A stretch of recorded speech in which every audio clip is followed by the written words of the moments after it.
Assalamualaikum warahmatullahi wabarakatuh. Alhamdulillahirabbil alamin. Wassalatu wassalamu ala asyrafil anbiya'i wal mursalin sayyidina wa maulana Muhammadin wa ala alihi wa sahbihi ajma'in. Amma ba'du. Perkenalkan, nama saya Ahmad Fadilah. Kali ini saya akan membuat sebuah video dalam rangka memenuhi middle test mata kuliah manajemen dakwah yang diampu oleh Ibu Rizkiatul Hasanah SOS tentang mind mapping atau peta konsep materi manajemen dakwah. Ini adalah mind mapping atau peta konsep yang sudah saya siapkan, yang nantinya menjadi acuan dalam pembahasan di video kali ini.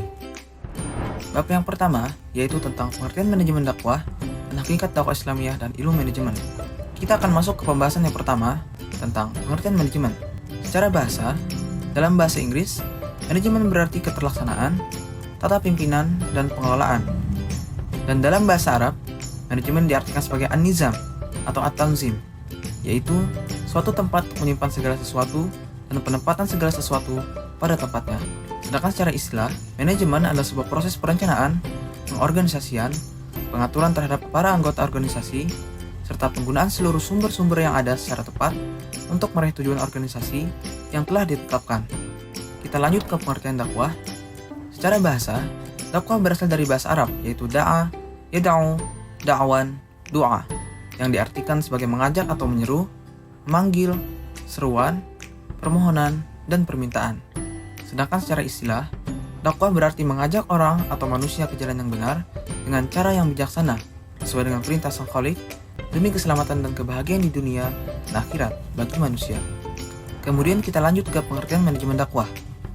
Dari pengertian manajemen dan pengertian dakwah sebelumnya, dapat kita simpulkan bahwa manajemen dakwah ialah suatu aktivitas dakwah yang dilaksanakan dengan menerapkan fungsi-fungsi manajemen dan memanfaatkan sumber daya yang ada untuk mencapai tujuan bersama. Inti dari manajemen dakwah yaitu sebuah pengaturan secara sistematis dan koordinatif dalam kegiatan atau aktivitas dakwah yang dimulai dari sebelum pelaksanaan sampai akhir dari kegiatan dakwah. Dengan demikian, dapat dipahami bahwa manajemen dakwah adalah serangkaian proses yang berjalan secara kontinu atau terus-menerus dalam mengatur aktivitas dakwah agar berjalan sesuai dengan rencana dan tepat sasaran. Kita masuk ke pembahasan hakikat dakwah Islamiyah dan ilmu manajemen. Hakikat dakwah Islamiyah ialah mengajak manusia kepada jalan Allah atau dakwah sebagai jalan menuju kepada ketauhidan, pembangunan masyarakat atau dakwah sosial masyarakat, dan amar ma'ruf nahi mungkar. Sedangkan hakikat ilmu manajemen adalah merupakan proses pemberian bimbingan, pimpinan, pengaturan, pengendalian, dan pemberian fasilitas lainnya. Kita lanjut ke bab yang kedua, yaitu tentang landasan dasar manajemen dakwah.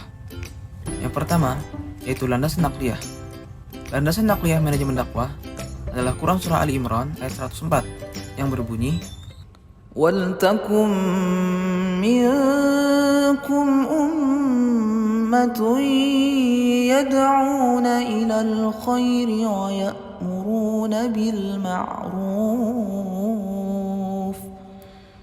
وَيَأْمُرُونَ بِالْمَعْرُوفِ وَيَنْهَوْنَ عَنِ الْمُنكَرِ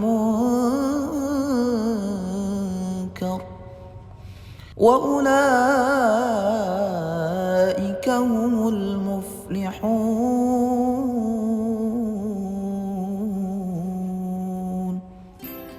Artinya, dan hendaklah di antara kamu ada segolongan orang yang menyuruh kepada kebajikan, menyuruh atau berbuat yang ma'ruf, dan mencegah dari yang mungkar, dan mereka itulah orang-orang yang beruntung. Ayat ini sangat berkaitan dengan manajemen, karena terdapat seruan, di mana kita diperintahkan untuk mengajak kepada kebaikan dan mencegah dari keburukan. Dan kaitannya dengan manajemen terdapat dalam proses mengajak, di mana dalam proses mengarahkan orang itu harus memiliki metode dan arah yang sesuai dengan yang diinginkan, karena manajemen itu sendiri berkaitan dengan suatu keteraturan. Ayat lainnya yang berkaitan tentang manajemen dakwah yaitu Quran Surah Ali Imran ayat 110, Quran Surah Asy-Syu'ara ayat 214-216, dan Quran Surah An-Nahl ayat 125. Salah satu hadis tentang manajemen dakwah adalah yang artinya, dari Ibnu Umar radhiyallahu an, sesungguhnya Rasulullah SAW berkata, kalian adalah pemimpin yang akan dimintai pertanggungjawaban. Penguasa adalah pemimpin dan akan dimintai pertanggungjawaban atas kepemimpinannya. Suami adalah pemimpin keluarganya dan akan dimintai pertanggungjawaban atas kepemimpinannya. Istri adalah pemimpin di rumah suaminya dan akan dimintai pertanggungjawaban atas kepemimpinannya. Pelayan adalah pemimpin dalam mengelola harta tuannya dan akan dimintai pertanggungjawaban tentang kepemimpinannya. Oleh karena itu, kalian sebagai pemimpin akan dimintai pertanggungjawaban atas kepemimpinannya. Hadis riwayat Bukhari. Pada dasarnya, hadis ini berbicara tentang etika kepemimpinan dalam Islam. Dalam hadis ini dijelaskan bahwa etika paling pokok dalam kepemimpinan adalah tanggung jawab. Semua orang hidup di muka bumi ini disebut sebagai pemimpin. Karenanya, sebagai pemimpin, mereka semua memikul tanggung jawab, sekurang-kurangnya terhadap dirinya sendiri. Dan setiap pemimpin akan dimintai pertanggungjawaban terhadap apa yang dipimpinnya. Yang kedua, yaitu landasan akliyah. Landasan akliyah ini mencakup dua hal. Yang pertama, yaitu menghukumi atau menyimpulkan. Dan yang kedua, yaitu menghubungkan realitas sesuai informasi berdasarkan standar kaidah tertentu. Maksudnya, adalah yang berkaitan dengan norma dan nilai yang diajarkan kepada seseorang, termasuk agama. Dengan adanya landasan akliyah ini, seorang dai akan membuat perencanaan berdasarkan akal yang bisa menghubungkan realitas sesuai informasi yang didapat dari Al-Quran dan hadis. Kita masuk ke bab yang ketiga, yaitu tentang unsur-unsur manajemen dakwah. Yang pertama yaitu takhtid atau perencanaan dakwah. Takhtid atau perencanaan dakwah merupakan starting point atau titik awal dari aktivitas manajerial. Karena bagaimanapun sempurnanya suatu aktivitas manajemen, tetap juga membutuhkan sebuah perencanaan. Karena perencanaan merupakan langkah awal bagi sebuah kegiatan dalam bentuk memikirkan hal-hal yang terkait agar memperoleh hasil yang optimal. Yang kedua, tanzim atau pengorganisasian dakwah. Pengorganisasian adalah seluruh proses pengelompokan orang-orang, alat-alat, tugas-tugas, tanggung jawab, dan wewenang sedemikian rupa sehingga tercipta suatu organisasi yang dapat digerakkan sebagai suatu kesatuan dalam rangka mencapai suatu tujuan yang telah ditentukan. Jadi, bukan hanya persoalan bagaimana elemen itu digerakkan dalam suatu wadah, tetapi keteraturan dan sistematika yang baik juga menjadi arahan dan fokus utamanya. Dengan pengorganisasian, maka pemimpin atau manajer harus dapat menetapkan setiap individu sebagai bagian dari organisasi di dalam suatu tugas tertentu, sesuai dengan kemampuan yang dimiliki, agar mereka dapat berperan seoptimal mungkin. Juga menggariskan tanggung jawab dan wewenang, serta hubungan, agar di antara mereka tidak terjadi tumpang tindih fungsi. Yang ketiga, yaitu taujih.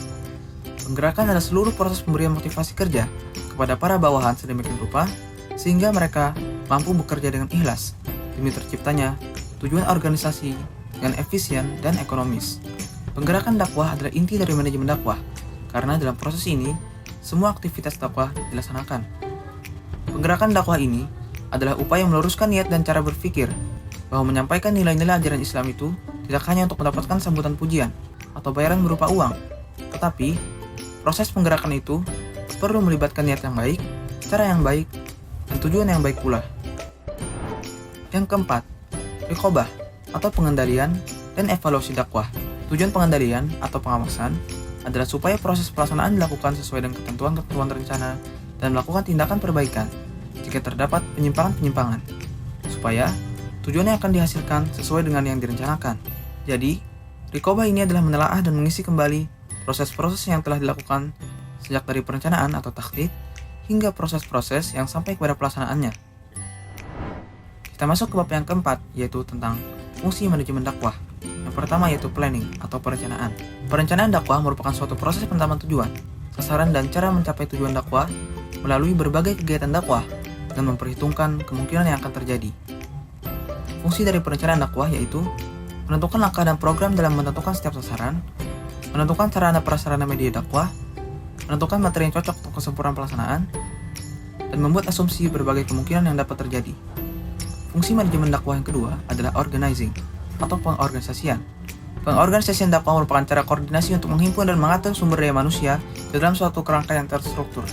Fungsi pengorganisasian dakwah yaitu menyusun suatu kerangka yang menjadi wadah bagi segenap kegiatan, menetapkan dan menyusun jalinan hubungan kerja di antara satuan organisasi agar tercipta kekompakan, memudahkan dalam menentukan pemilihan tenaga pelaksana dakwah yang semuanya diarahkan pada sasaran yang telah ditentukan. Fungsi manajemen dakwah yang ketiga adalah actuating atau penggerakan. Penggerakan dakwah adalah suatu proses pemberian motivasi, pengarahan, dan bimbingan dari pemimpin untuk para anggotanya agar mencapai tujuan yang telah ditetapkan. Fungsi penggerakan dakwah yaitu pemberian arahan dari pemimpin dakwah untuk anggotanya agar anggota dapat mengerjakan tugasnya, pemberian motivasi dari pemimpin dakwah untuk mendorong semangat pelaksanaan dakwah, memberikan bimbingan dari pimpinan dakwah untuk anggotanya, menjalin hubungan yang baik antara pemimpin dakwah dan pelaksana dakwah. Fungsi manajemen dakwah yang keempat adalah controlling atau pengawasan. Pengawasan dakwah merupakan suatu proses di mana pemimpin dakwah ingin mengetahui apakah pelaksanaan kegiatan dakwah yang dilakukan telah sesuai dengan rencana atau tujuan yang hendak dicapai.